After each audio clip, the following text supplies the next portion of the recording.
The time seems to have inflicted a lot of hardship on majority of Nigerians, from food scarcity to sudden hike in food prices, occasioned by no just cause, as the fuel subsidy removal had gone a long time. But many Nigerians are groaning under the pain of this sudden hardship that has been inflicted upon them. It is against this background that an interactive session was convened on Tuesday, the 13th of February 2024, featuring representatives from Youth Bureau, civil society organizations, and the socio-economic stakeholders in Lagos. The purpose: to engage government on how to engage the civic space to tackle the economic sabotage and stabilize the national economy. With a shared understanding that a stable political environment is paramount for economic growth, the participants engaged in frank conversations about the current state of the nation's economy. The government of Lagos State was duly represented by the Commissioner for Information, Mr. Gbenga Omotosho, and the Special Advisor to the Governor of Lagos State, Governor Babajide Sanwo-Olu, on civic engagement, Honorable Tajuddin Afolabi. The interactive session, organized by a group of civil society organizations led by Mr. Razak Olokoba, started with the assessment of the challenges facing Nigeria's economy. Decades of economic mismanagement, policy inconsistencies, and widespread corruption have crippled the country's economy over a long period of time. The global economic downturn that began after the COVID-19 or during the COVID-19 pandemic and has continued to linger much after exacerbated these issues, underscoring the urgent need for comprehensive reforms. While acknowledging the efforts of the President Bola Ahmed Tinubu-led administration in Nigeria to implement economic reforms, the participants stressed the importance of engaging the civic space to garner support for these initiatives of the federal government. We are gathered here today as patriots to dispassionately and objectively examine the state of our country in an atmosphere devoid of rancor and with a mindset free of political, ethnic, sectional, and religious biases. As we all know, our country, just like many other countries in the world, is faced with severe economic challenges, which call for concerted effort to fathom what needs to be done to mitigate the challenging times. We are at a time when, rather than board passing, name-calling, or campaigns of blackmail and calumny to eat up the polity, destabilize processes, mislead, and incite the people for civil unrest. We are called there to provide solutions. The session yielded several policy recommendations aimed at addressing the root causes of economic sabotage and instability. These initiatives, they said, will stem inflation, promote large-scale farming, to tackle food insecurity, and establish social welfare schemes to alleviate hardship. Because the situation of this country today, people are all hearing Mr. President, I believe President yourself. And the President on this issue. But when there's a problem, you come as a leader, a president, a governor, you have to fix such work. Imagine, I was reading that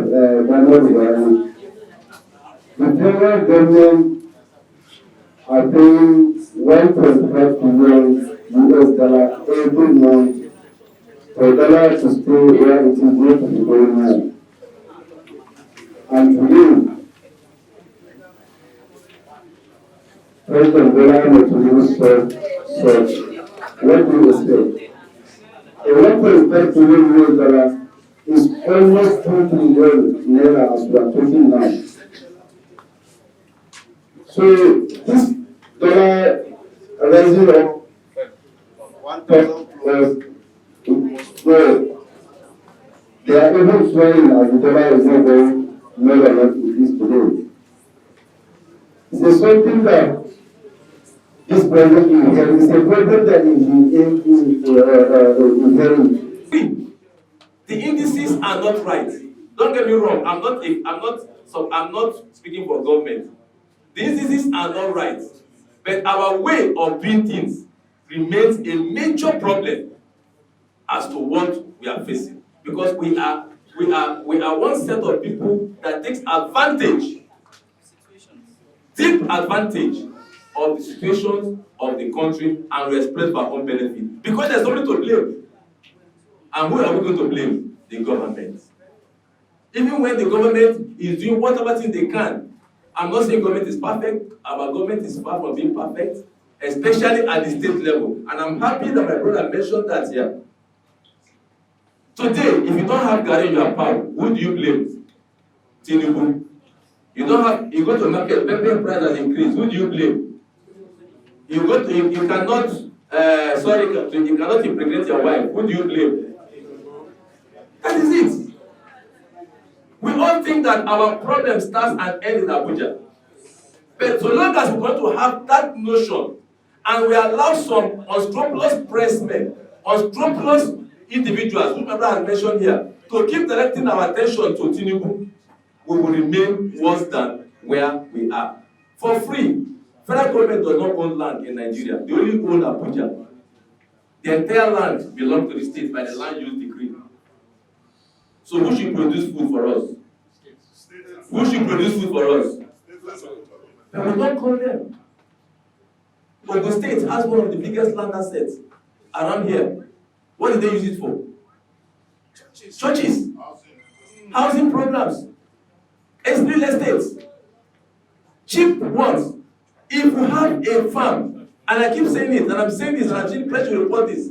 If you have a farm that is as big as Redeem Camp, I'm a Christian, born again Christian, come to his spirit field. I don't have anything against my Christian denomination. But if you have a farm as big as Deeper Life, and Redeem Camp, producing, maybe, let's just put it Gary alone. Do we think today the price of Gary will not cascade down? I bought 4 bunches of banana, 4 bunches for 2,000 naira. I now said, okay, fine. I think I'm going to be bringing this down to Lagos. But you know what? I discovered that the revenue people on those roads from Abuja to Lagos, they are about 10. Now, each of these points, they start payments. People flying those roads, those trailers, even if it's cars. They start giving all of these people money till they get to Lagos. Who is in charge? Who are those at the heads of affairs? Who put those? Because the revenue they are getting is not getting into the purse of the local government, the state government. I was a former auditor, so I know what I'm talking about. So at the long run, who is challenging all of these people with these tolls? I mean, like, it's not even tolls, it's fees. They call it fees, that the transporters have to pay. By the time it gets to Lagos, the bunch of bananas that I bought for 2,000 will speedily increase to maybe 40,000 naira. Because they have it's a multiplier effect. Who is responsible? We should ask ourselves this question. Participants also emphasized the importance of replicating interactive town hall meetings across the country to engage masses and foster more support. What we have on ground is largely caused by high-level corruption, locally and internationally, by Nigerians. And doing that shall provide solution to that major problem. The short-term solution, most especially to the issue of food, I think the government should now declare a state of emergency on food production. How do they go about it? To renew oil license in Nigeria, your company as an oil driller should have a farm. They should all engage in farming. To give you license, we must know mobile farm, Texaco farm, palm oil farm. All these oil companies should start farming. Before they give you or renew your license, you must show us your farm. Faith will happen. You see, this is just a testimony to the fact that Mr. Governor is very concerned about what is happening in the state now. Our ESCO meeting yesterday held of all the issues that this woman talked about. I think the first thing I heard her talking about when I was walking through was the issue of food security. People are hungry. And that was exactly we said at the ESCO yesterday. And the governor, I mean, when I was talking to the governor, Mr. Governor, that was the language I used. And Mr. Governor has directed that very soon, in fact, for this quarter, we will have food rollout to the citizens of the state. By the grace of God, and it's going to be done quarterly, and there will be no want that people will not be seeing food taken to their. The convener highlighted the importance of constructive dialogue, collective responsibility, and faith in democracy in addressing Nigeria's economic challenges. He advised the Nigerian people to remain resilient and urged continued engagement and collaboration between the government, the civil society organizations, the youth, and the general populace to build a prosperous and an inclusive future for Nigeria. This was further compounded by the crisis of global economic meltdown, occasioned by the COVID-19 lockdown. The session notes and applauds the economic reform initiative of President Bola Ahmed Tinubu, recognizing the truism that all reform, like the others the federal government is pursuing, comes with a lot of sacrifices from citizens. It oftentimes comes with grave socio-economic dislocation, which inevitably engenders lasting solutions to the socio-economic ailment bedeviling societies, leading to the sustainable growth and development. It notes with concern the environment of social restiveness across the gamut of the nation, which malignity detractors and unpatriotic elements are striving to channel to eat up the polity and create social chaos, particularly in major commercial cities like Lagos, Abuja, Port Harcourt, and Kano. Participants expressed genuine patriotic fervor to overcome the present economic challenges, with deep conviction that there will be sunlight at the base of the tunnel.